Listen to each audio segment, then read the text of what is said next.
नमस्कार दोस्तों, जय हिंद, वंदे मातरम। स्वागत है आपका अपने टीटी फैमिली शिक्षकों के परिवार जयसवाल कोचिंग सेंटर पर, पावर्ड बाई शिक्षा ही प्रकाश है। दोस्तों बात करेंगे हिंदी पेडागोजी की क्लास की बात करेंगे। सीटेट एग्जाम के हिंदी पेडागोजी का ये क्लास नंबर 2 है और इस फर्स्ट क्लास में हमने 30 क्वेश्चन जो है कंप्लीट किया है, जिसका आई बटन पे प्लेलिस्ट भी आपको मिल जाएगा। सारी क्लासेज फ्री ऑफ कॉस्ट है क्योंकि ये राष्ट्र हित में टीटी फैमिली है, शिक्षकों का परिवार अवर टीचर्स फैमिली है। तो चलिए 30 क्वेश्चंस के बाद हम ये सीरीज को आगे बढ़ाएंगे और जिसमें से आपका अगला प्रश्न है, सभी लोगों को कमेंट करना। 30 क्वेश्चंस हम इसमें करेंगे जिसमें आपके सिलेबस के अकॉर्डिंग जो इस फर्स्ट पार्ट का जो आपका रहेगा चैप्टर है, फर्स्ट चैप्टर से अभी तक सीटेट में एग्जाम में जो पूछे गए इस चैप्टर से सारे प्रश्न करेंगे और संभावित प्रश्न भी करेंगे। तो हिंदी पेडागोजी में 30 में से 30 नंबर लाना है क्योंकि 15 नंबर की पेडागोजी होती है, 15 नंबर का कंसेप्ट अर्थात गद्यांश, पद्यांश और व्याकरण होते हैं। तो हिंदी पेडागोजी में 15 नंबर कन्फर्म करना, चाहे पेपर फर्स्ट की बात करें पेपर सेकंड, दोनों इंपॉर्टेंट। तो प्रश्न यहाँ पे दिया गया कि भाषा में आकलन की प्रक्रिया कैसी होती है। सीखने सिखाने के दौरान भी चलती है, केवल बच्चों का निष्पादन जानने के लिए होती है, केवल एक शिक्षक का निष्पादन जानने के लिए होती है, या कह सकते हैं कि केवल शिक्षक का निष्पादन जानने के लिए होती है, या पाठ के अंत में दिए गए अभ्यासों के माध्यम से होती। तो आप सभी लोग जानते हैं, आप सभी लोग ज्ञानी सर्वव्याख्याता लोग हैं कि भाषा में आकलन की जो प्रक्रिया होती है वह सीखने सिखाने के दौरान भी चलती रहती है। First option is the right answer. इसके बाद आपका सेकंड क्वेश्चन है। सेकंड ये है आज की क्लास का कि भाषा अर्जित करने में वाइगोस्की ने किस पर सबसे अधिक बल दिया है। देखिए, जब भी भाषा की बात की जाती है वाइगोस्की मनोवैज्ञानिक का नाम अवश्य आता है। ये कनेक्टिविटी आपकी एक अलग ही आपको देखने को मिलेगी। तो भाषा अर्जित करने में वाइगोस्की ने किस पर सबसे अधिक बल दिया है। समाज में होने वाले भाषा प्रयोगों पर, परिवार में बोली जाने वाली भाषा पर, कक्षा में बोली जाने वाली भाषा पर, या भाषा की पाठ्य पुस्तक पर। सभी कमेंट कीजिएगा। दोस्तों आप सभी लोग जानते हैं कि भाषा अर्जित करने में वाइगोस्की ने जिस पर सबसे अधिक बल दिया है वह समाज में होने वाले भाषा प्रयोगों पर सबसे अधिक बल दिया है। First option is the right answer. अगला प्रश्न है, बच्चे की भाषा का आकलन करने के लिए सबसे उचित तरीका क्या होता है। बच्चों के भाषा प्रयोग का अवलोकन करना, बच्चों में किताब पढ़वाना, बच्चों में परियोजना का कार्य करवाना, बच्चों की लिखित परीक्षा लेना। तो आप सभी लोग जानते हैं कि बच्चे की भाषा आकलन करने के लिए सबसे उचित दो तरीका होता है, वह हमारा यह होता है कि बच्चों के भाषा का प्रयोग का अवलोकन करना। First option is the right answer. सभी कमेंट कीजिएगा मेरे प्यारे प्यारे भाइयों के, प्यारी प्यारी बहनें, गृहिणी जिनका सपना है सीटेट एग्जाम को फतेह करना, टीटी एग्जाम को फतेह करना, 101% एग्जाम को क्रैक करना, इस बार सिलेक्शन पाना। सभी का स्वागत, अभिनंदन है। दोस्तों भाषा की कक्षा में भाषाई खेलों का आयोजन जो होता है मुख्यतः भाषा सीखने की प्रक्रिया में स्वाभाविकता लाता है, आकलन का काम करता है, रोचकता और जोश लाता है, अध्यापक के काम को सरल बना देता है। तो आप सभी लोग जानते हैं भाषा की कक्षा में भाषाई खेलों का आयोजन जो होता है वह मुख्यतः रोचकता और जोश ला देता है, क्योंकि भाषा की कक्षा में अगर खेल के माध्यम से आयोजन हम बच्चे सीख रहे हैं तो इससे क्या होगा, रोचकता आती है और बच्चों में क्या उत्साह होता है, बच्चों में जोश आता है। इसके बाद अगला प्रश्न है, किसी समावेशी कक्षा में कौन सा कथन भाषा शिक्षण के सिद्धांत के अनुकूल दिया गया है। प्रिंट समृद्ध माहौल भाषा सीखने में मदद करता है, बच्चे अपने अनुभवों के आधार पर भाषा के नियम नहीं बना पाते, भाषा विद्यालय में रहकर अर्जित की जाती है, व्याकरण के नियमों का ज्ञान भाषा विकास की गति त्वरित करता है। तो किसी समावेशी कक्षा में कौन सा कथन जो भाषा शिक्षण के सिद्धांतों के अनुकूल हो। पहली बात तो यहाँ पे समावेशी कक्षा है तो आप सभी लोग समझ गए होंगे समावेशी कक्षा की बात करें। इसके बाद भाषा शिक्षण के सिद्धांत के अनुकूल भी होना चाहिए, तो वह हमारा ये कौन सा ऑप्शन हो जाएगा कि बच्चे अपने अनुभवों के आधार पर भाषा के नियम नहीं बना पाते। बाकी प्रिंट समृद्ध माहौल भाषा सीखने में मदद करना, या भाषा में रहकर विद्यालय में रहकर भाषा विद्यालय में रहकर अर्जित की जाती है, या व्याकरण नियमों का ज्ञान विकास की गति से त्वरित होता है, ये नहीं। अगर समावेशी कक्षा है और भाषा शिक्षण के सिद्धांतों के अनुकूल कथन की बात करें कि बच्चे अपने अनुभवों के आधार पर भाषा के नियम नहीं बना सकते, ठीक है। तो ये सारी चीज़ें आपकी क्लियर होती होंगी। सभी लोगों को कमेंट करते रहिएगा, फीडबैक करते रहिएगा। आइए बात करते हैं आपके अगले प्रश्न की तरफ चलते हैं।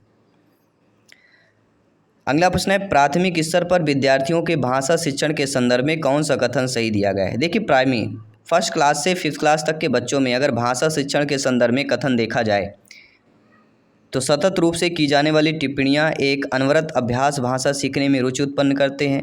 बच्चे समृद्ध भाषिक परिवेश में सहज रूप से स्वतः भाषा में सुधार कर पाते हैं, या बच्चों की भाषाई संकल्पना विद्यालय के भाषाई परिवेश में विरोधाभासी भाषा सीखने में मदद करता है। या कह सकते हैं कि बच्चे भाषा की जटिल और समृद्ध संरचनाओं का ज्ञान विद्यालय में ही अर्जित करते हैं। तो प्राथमिक स्तर पर अगर देखे जाए भाषा शिक्षण के संदर्भ में कौन सा कथन होगा कि बच्चे जो होते हैं वह भाषा की जटिल और जो समृद्ध संरचनाएं होती हैं उसका ज्ञान विद्यालय में ही अर्जित अर्थात सीखते हैं, क्योंकि बच्चे 5th क्लास के बच्चे हैं, यानी कि बच्चे कह सकते हैं 5 से लेके 8 या 10 साल तक के बच्चे होते हैं। तो D option according to question यहाँ पे CBSE ने सही माना है। अगला प्रश्न आइए जान लेते हैं, समझ लेते हैं। प्राथमिक स्तर की कक्षा में भिन्न भिन्न प्रांतों के अलग अलग भाषा बोलने वाले बच्चों का नामांकन हुआ। तो ऐसी स्थिति में भाषा की कक्षा बच्चों के भाषाई विकास के संदर्भ में किस प्रकार होगा? प्रश्न को समझ लीजिएगा, बहुत इंपॉर्टेंट क्वेश्चन है, संभावित प्रश्न है, रिपीटेड प्रश्न है। साथियों, प्राथमिक स्तर की कक्षा में जो भिन्न भिन्न प्रांत के आते हैं, अलग अलग जगह से बच्चे आते हैं, और भाषा बोलने वाले बच्चों का नामांकन हुआ है जो अलग अलग प्रांतों से आते हों। तो ऐसी स्थिति में भाषा की कक्षा में बच्चों की भाषाई विकास में कैसे संदर्भ में बताना है। तो देखिए, कक्षा की जो भाषा हो जाएगी बच्चों की विभिन्नताएं हो जाएंगी, क्योंकि ये सबकी अलग अलग है। जब अलग अलग प्रांत से हैं तो उनकी मातृभाषाएं भी अलग अलग होंगी। तो इस प्रकार से देखा जाए कक्षा में बच्चों की भाषाई विकास के संदर्भ में हमारा कि जटिल चुनौती के रूप में सामने आती है एक शिक्षक के रूप में। फर्स्ट ऑप्शन इधर राइट आंसर।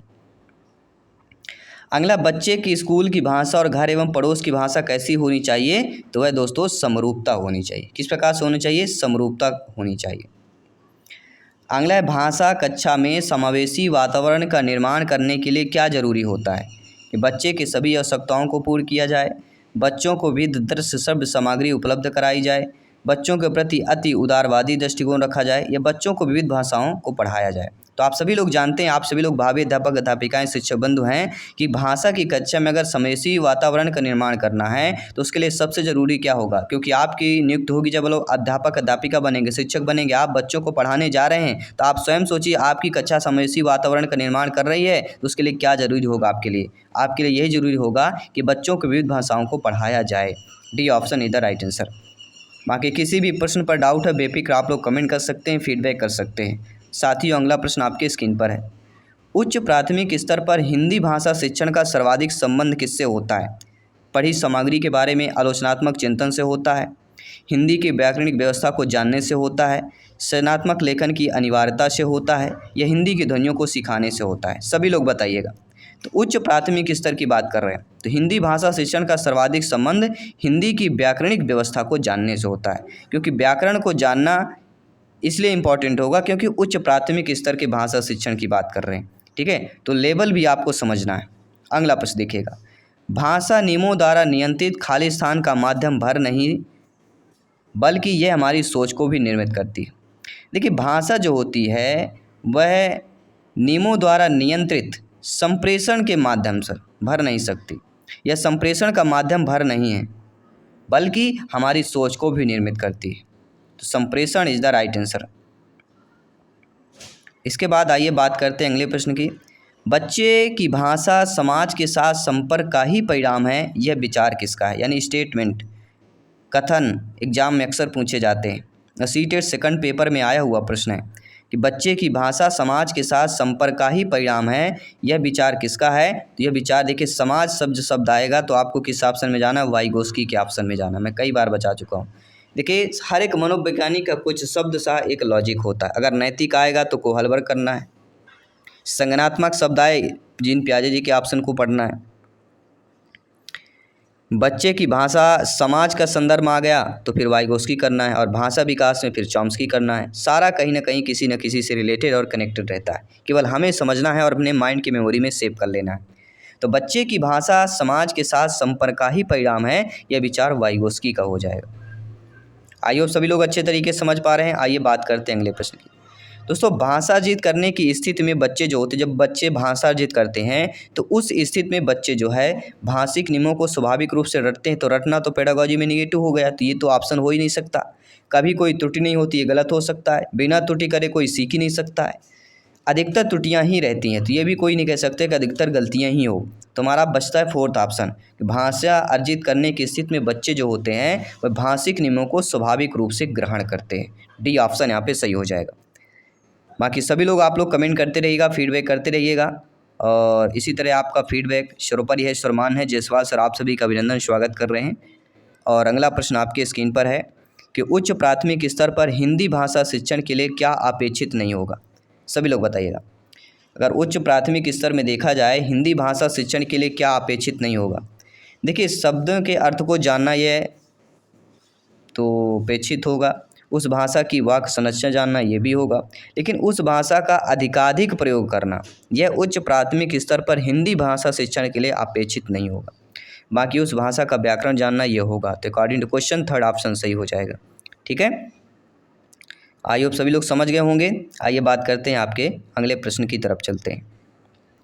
अगला प्रश्न आपके स्क्रीन पर आ चुका है। बेहतरीन लाजवाब प्रश्न पूछा जा रहा है कि भाषा की कक्षा में कहानी सुनाने का मूल उद्देश्य क्या होता है? आप लोग अक्सर देखे होंगे पाठ्य पुस्तक में कहानियाँ होती हैं और अक्सर भाषा की कक्षा में कहानी ही सुनाई जाती है और उस कहानी के माध्यम जो प्रश्न आते एग्जाम में आपसे बन जाते हैं, क्योंकि कहानी होती है। वो जब कहानी क्लास में सुनते हैं या सुनाते हैं बच्चों को, तो एक माइंड में वो ऐसे पिक्चर जो है एक विजुअल बन जाता है। जैसे कोई मूवी थिएटर में देखने जाते, पिक्चर पूरी याद आ जाती है, वो उसने ऐसा किया फिर इसके बाद ऐसा हुआ। उसी तरह कहानी में ऐसा होता है। तो जो कहानी सुनने का मूल उद्देश्य यही होता है कि बच्चों की कल्पना शक्ति का विकास हो सके। First option is the right answer. अगला प्रश्न है, जो भाषा होती है, जो लैंग्वेज होता है, वह जानने के अर्थ का उसका व्याकरण जानना है। सीखने सिखाने में पाठ्य पुस्तकों का विशेष महत्व होता है। जीवन की विभिन्न स्थितियों को साधती है, या कह सकते हैं व्याकरण पर ही आधारित होती है। देखिए, भाषा जो होती है वह जीवन की विभिन्न स्थितियों को साधती है। थर्ड ऑप्शन यहाँ पे आप लोगों का सही हो जाएगा। नो डाउट सारे प्रश्न आपके क्लियर होते जा रहे हैं। कमेंट करते रहिएगा, फीडबैक करते रहिएगा, तैयारी जारी रखिएगा, क्योंकि इस बार 101% सीटेट एग्जाम को फतेह करना है। जी हाँ दोस्तों, भाषा की कक्षा में समाचार पत्र पत्रिकाओं का उपयोग यह सुनिश्चित करता है कि शिक्षण सामग्री का उपयोग हो रहा है, अर्थात बच्चों की भाषा पर समाचार पत्र पत्रिकाओं का प्रभाव पड़े, या बच्चों को मुख्य शीर्षक याद हो, या बच्चे प्रमाणित लेख समाचार आदि पर अपनी प्रतिक्रिया देने की क्षमता रखते हो। देखिए दोस्तों, भाषा की कक्षा में अगर समाचार पत्र पत्रिकाओं के उपयोग की बात करें, यह सुनिश्चित करता है कि बच्चे वे प्रमाणित लेख जो समाचार पत्र हैं इनमें जो है अपनी प्रतिक्रिया देने की क्षमता भी रखें कि ऐसा कुछ समाचार पत्र पढ़ेंगे तो लिखा रहता है ऐसा, उसने ऐसा किया, यहाँ ऐसा हुआ। ठीक है, तो उनकी प्रतिक्रिया भी एक इम्पॉर्टेंट होती भाषा की कक्षा के दृष्टि से देखा जाए तो। अगला प्रश्न देखिएगा, सुलेखा जब जब बच्चों के साथ बातचीत करती है तो वह बच्चों को वाचाल बनाना चाहती है, सदैव बच्चों की परीक्षा ले रही है, समय नष्ट कर रही है, या बच्चों को भाषाजित करने के लिए परिवेश दे रही है। सुलेखा एक आप ही में से कोई एक अध्यापिका है और वह बच्चों से बातचीत हमेशा करती रहती है। जब जब बच्चों से बातचीत करती रहती है तो वह बच्चों की भाषाजित करने के लिए एक परिवेश दे रही होती है। डी ऑप्शन यहाँ पे आप लोगों का सही हो जाएगा। इसके बाद अगला है कि सुमन बचपन से ही गुजराती बोल समझ लेती है, वह कभी विद्यालय नहीं जाती, इसका उदाहरण क्या होगा? वह भाषा अर्जन का हो जाएगा। सुमन जो है बचपन से गुजराती बोल लेती है क्योंकि उसने परिवार में रहकर समाज में रहकर भाषा अर्जन तो सीख लिया, लेकिन विद्यालय नहीं गई फिर भी भाषा अर्जन सीख लिया। कैसे? ये होगा भाषा अर्जन का एक बेस्ट एग्जाम्पल आपके सामने। अगला प्रश्न, शिक्षक की स्वयं की भाषा प्रयोग की कुशलता किस प्रकार होनी चाहिए? बच्चों के भाषा प्रयोग के लिए आदर्श रूप प्रस्तुत करती है, बच्चों के भाषा प्रयोगों पर कोई प्रभाव नहीं डालती है, या बच्चों के अलंकारिक भाषा प्रयोग के लिए प्रेरित करती है, या बच्चों की भाषा का अनुकरण करने के लिए बाध्य होती है। देखिए, शिक्षक की स्वयं की भाषा प्रयोग की जो कुशलता होती है वह बच्चों के भाषा प्रयोग के लिए आदर्श रूप प्रस्तुत करती है। क्या हो जाएगा? आदर्श रूप। बाकी में देखिए, प्रभाव नहीं डालना, प्रेरित करती है, फिर अलंकारिक भाषा यहाँ पे दे दिया गया, फिर बाध्य करती, कहीं ना कहीं पेडागॉजी में निगेटिव शब्द दे दिए जाते हैं, तो इनको भी पहचानना है और बेस्ट ऑप्शन को चयन करना है ताकि इस बार 101% सीटेट एग्जाम को फतेह किया जा सके।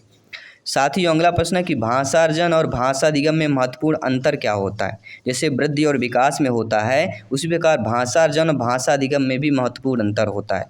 भाषा का कठिनाई स्तर, भाषा की पाठ्य पुस्तक, भाषा सीखने सिखाने की पद्धति या भाषा परिवेश की उपलब्धता। देखिए, भाषा अर्जन और भाषा अधिगम में एक ही महत्वपूर्ण अंतर है कि भाषिक परिवेश की उपलब्धता होती है। क्या होगा? भाषिक परिवेश की उपलब्धता होती है। डी ऑप्शन यहाँ पे सही हो जाएगा। ठीक है, आई होप सभी लोग समझ गए होंगे अच्छे तरीके से। अब आइए बात करते हैं, आपके अगले प्रश्न की तरफ चलते हैं।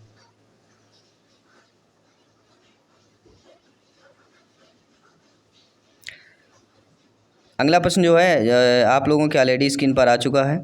और अगला प्रश्न क्या पूछा जा रहा है, आइए जान लेते हैं और समझ लेते हैं।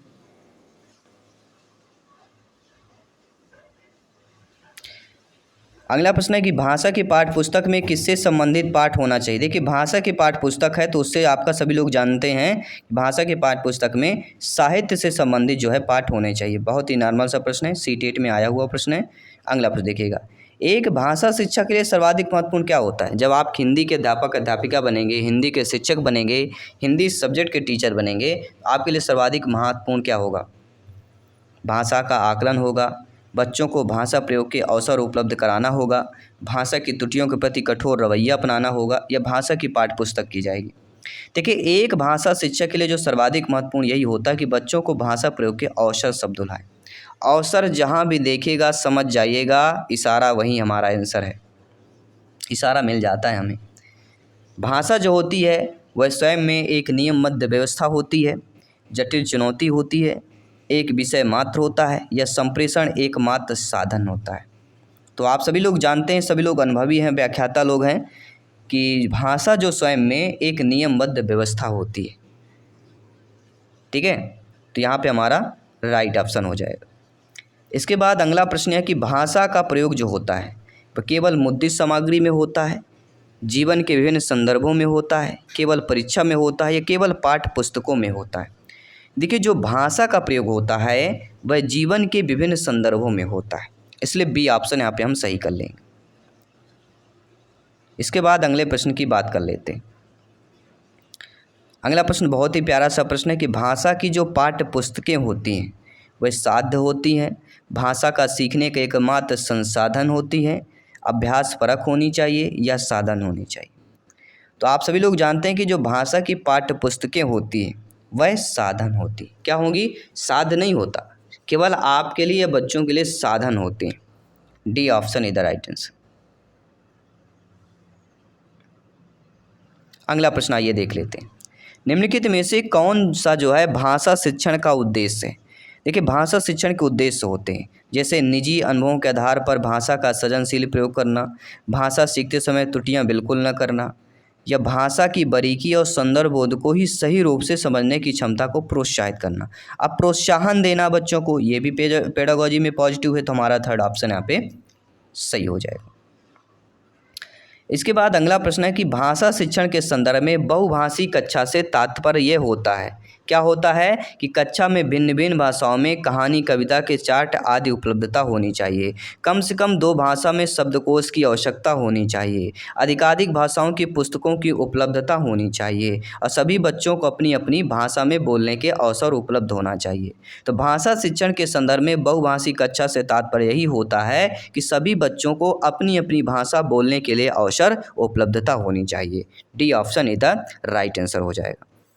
और इस प्रैक्टिस सेट का आपका 30वां प्रश्न और टोटल प्रैक्टिस सेट का 60वां प्रश्न है, जो सेकंड आपका यह क्लास है। तो भाषा का जो प्रमुख कार्य होता है वह लेखन दक्षता होती है, प्रतिवेदन लेखन होता है, भाषण देना होता है, या संप्रेषण करना होता है। 4 बेहतरीन लाजवाब आपके स्क्रीन पर ऑप्शंस दिए गए। आप सभी लोग जानते हैं भाषा का जो प्रमुख कार्य होता है दोस्तों वह क्या होता है, वह संप्रेषण करना होता है। ठीक है, और चलिए एक क्वेश्चन आप सभी के लिए मॉक क्वेश्चन के रूप में दे रहे हैं, जिसका आंसर हम कल की क्लास में करेंगे। 11:30 में हमारे हिंदी पेडागोजी क्लास आएगी। ठीक है, तो ज्वाइन कर लेना सभी को। भाषा शून्य में विकसित नहीं होती, इसका शैक्षिक निहितार्थ यह है कि भाषा सीखने के लिए अनिवार्य है। पारिवारिक संवाद, सामाजिक अंतःक्रिया, विद्यालयी पढ़ाई लिखाई, या भाषा की प्रयोगशाला। क्या होगा आपको कमेंट बॉक्स में अवश्य बताना है। कल की क्लास में हम इसका आंसर करेंगे। साथ ही साथ ये टॉप 30 क्वेश्चन हमने किए, आपको कैसे लगे, आपका स्कोर क्या है, आपको कमेंट बॉक्स में अवश्य शेयर करना है। क्लास कैसी लगी फीडबैक अवश्य देना। बाकी सभी क्लासेज चल रही हैं। CDP की हमारी आपके 8 PM में क्लासेज होती है। शाम को इवनिंग में 7:30 to 8 PM हमारी क्लास होती है CDP बाल विकास की पेडागोजी क्लास होती है, जो कि बहुत इंपॉर्टेंट क्लास होती है। इवनिंग पे सभी लोगों को ज्वाइन करना है। तो आइए मिलते हैं आपकी अगले क्लास पर, और इसी तरह प्रिपरेशन जारी रखिएगा, क्योंकि इस बार CTET एग्जाम को दोस्तों 101% फतेह करना है, क्रैक करना है, और बेहतर स्कोर के साथ 150 में से 120 प्लस का स्कोर आएगा, और सारे सब्जेक्ट में आएगा। कैसे आएगा आने वाले क्लासेज में हम आपको बताने वाले हैं। तो धन्यवाद सभी का, जय हिंद, वंदे मातरम।